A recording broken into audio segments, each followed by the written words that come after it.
안녕하세요. 반갑습니다. 오늘은 사상체질 담론의 첫 시간으로 관계사상체질에 대해서 말씀드리겠습니다. 다음 시간에는 옴니버스식으로 철학적 담론을, 세 번째 시간에는 영화, 소설에서의 관계체질, 그리고 결론 순으로 말씀드리겠습니다. 먼저 체질 담론입니다. 사상체질이 뇌 유형으로 서랍장에 정리하듯이 구분하기가 많이 어렵습니다. 경계가 모호한 체질 때문에 오랫동안 미뤄놨다가 서양 철학을 접하면서 뇌 체질의 본질과 별개로 관계사상 체질을 만들기로 했습니다. 새로운 용어입니다. 일종의 타인을 만나 본 체질이 아닌 거짓 체질, 가면 체질로 응대하는 체질입니다. 본 체질은 질병 치료에, 가면 체질은 타자와의 관계에서 경제적, 정치, 사회 위협이나 과시 때문에 어쩔 수 없이 가면 체질을 쓰는 것입니다. 가면 체질에 대한 철학, 영화, 소설 속에서 발췌하여 가면 체질에 대한 담론을 계속 말하고자 합니다. 퀀터크라스 소설 양철봉의 주인공 오스카는 21살이 될 때까지 성장을 포기한 채 3살 나이로 남아 있었습니다. 아마 나도 사상체질 분석의 애매모호함 때문에 오스카처럼 사상체질의 논지를 그동안 멈추고 있었습니다. 그러나 이제 관계사상체질의 가면 체질 담론으로 논의를 시작할 수 있게 되었습니다. 부조리 타파 수준으로 괴상한 목소리를 지르고 나이가 들어도 양철불고 돌고 다니는 오스카처럼 나도 관계사상 체질로 새로운 반항, 저항을 하고자 합니다. 희노애락의 체질 관점에서 관계를 논점의 담론으로 정했습니다. 관계사상 체질론입니다. 불란서 철학자 둘레즈에 의하면 주체가 되는 경우에도 배치가 달라지면, 즉 이웃항이 달라지면 다른 주체로 변화된다고 합니다. 둘레즈가 말한 대로 한 남자는 가정의 배치 안에서는 아버지로, 공안 경찰의 배치 안에서는 고문 경관으로, 주식 시세표를 보고 투자하는 사람이면 부르주아 주체가 됩니다. 모든 인식의 주체가 되는 확고한 나, 주체는 없습니다. 주체는 근대 철학자들이 말하는 것처럼 확고하지 않습니다. 관계에 따라 만들어지며 다른 것으로 바뀌는 그때의 결과물이며 잠정적인 고정물 뿐입니다.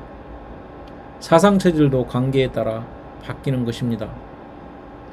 의미는 주관에 의해 만들어지는 것이 아니라 사물들이 서로 접속하여 만들어집니다. 농구공도 이웃한 항에 따라 변합니다.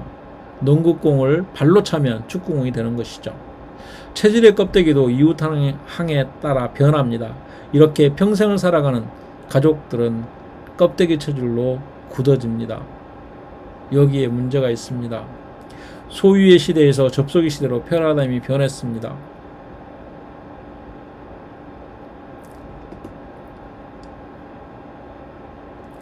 동무가 제시한 사상체질과 성격과 음식이 한 통 속으로 연결되는 건가요?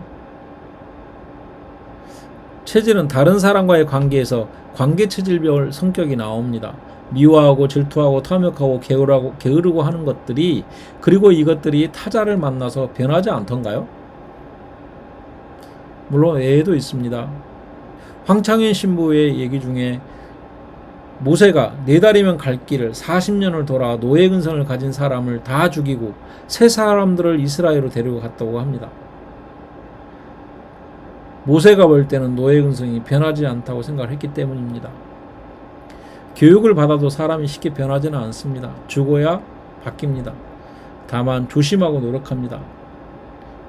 누군가가 내가 무슨 체질인가 묻는다면 내게 질문이 잘못된 것입니다.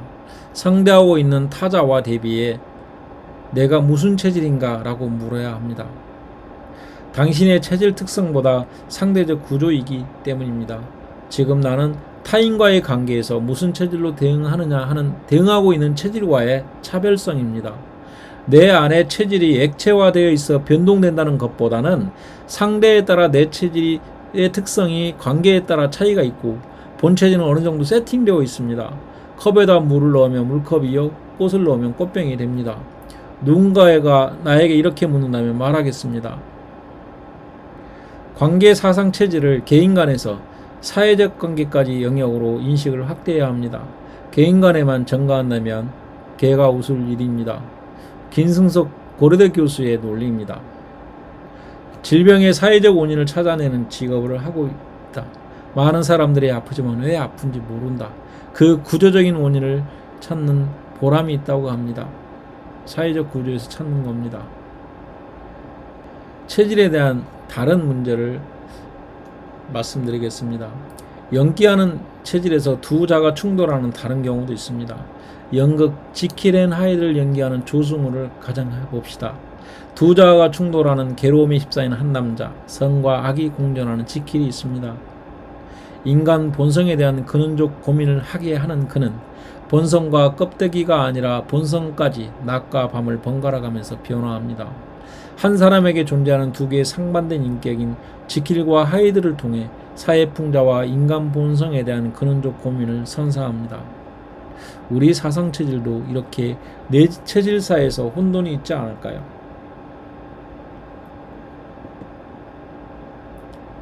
또 다른 경우입니다. 관계체질을 고민하지 않는 나치의 아이만의 경우입니다.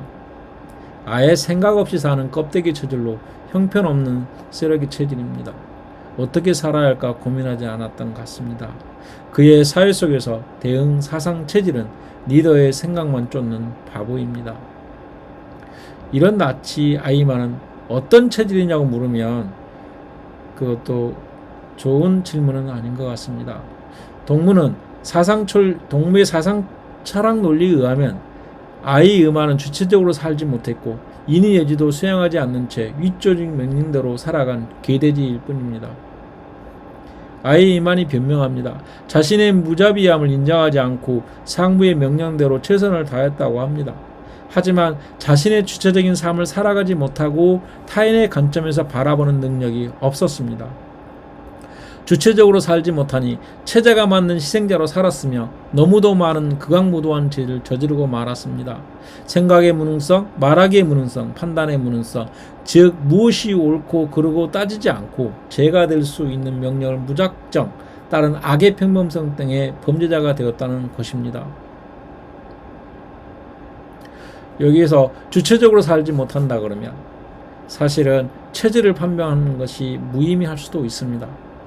영화 다크나이트의 조커의 경우는 어떤가요? 이 경우도 개돼지의 체질이 아닌가요? 체질로 해석할 수 있는 어떤 체질로도 해석할 수 없는 그런 체질입니다. 타인의 감정에 대한 공감 능력도 없고 무자비하고 교활한 살인자. 다크나이트의 살인광 조커의 뇌를 촬영하면 아나 피빌 부분이 어둡게 나타난다고 합니다. 체질의 문제로 해결할 방법은 없을까요? 관계체질이라는 연구가 여기에서 필요한 이유입니다. 사이코패스는 태어납니다. 하지만 나쁜 사이코패스는 환경에서 만들어집니다. 좀 더 관계체질의 연구가 있으면 이러한 사이코패스의 문제도 일정 부분 고민할 수 있는 길이 있지 않을까요? 그리스인 조르바 소설은 크레타 섬의 광산을 유산으로 받는 버질이 자유분방한 그리스 노인 조르바를 만나 경험하는 인생 이야기입니다. 그리스인 조르바, 그는 소양일까요? 소음일까요? 아니면 어떤 체질일까요? 관계하는 사람이 누군가에 따라 체질이 달라집니다. 내 체질을 다 지녔다고 봅니다. 향락과 인생을 즐기는 삶은 소양인 같지만 그의 여행 평력과 사람을 구하는 영웅적인 행보는 태양인 같은 껍데기 체질을 지녔습니다. 조르바의 지극히 현실적이고 자유로운 사상과 가치를 가진 소양인 노인입니다. 조르바는 인간 자유의지에 대한 갈망과 궁극적인 해방을 몸소 실천하는 니체의 초인과 같은 태양인 같은 존재입니다. 그는 어떤 체질일까요?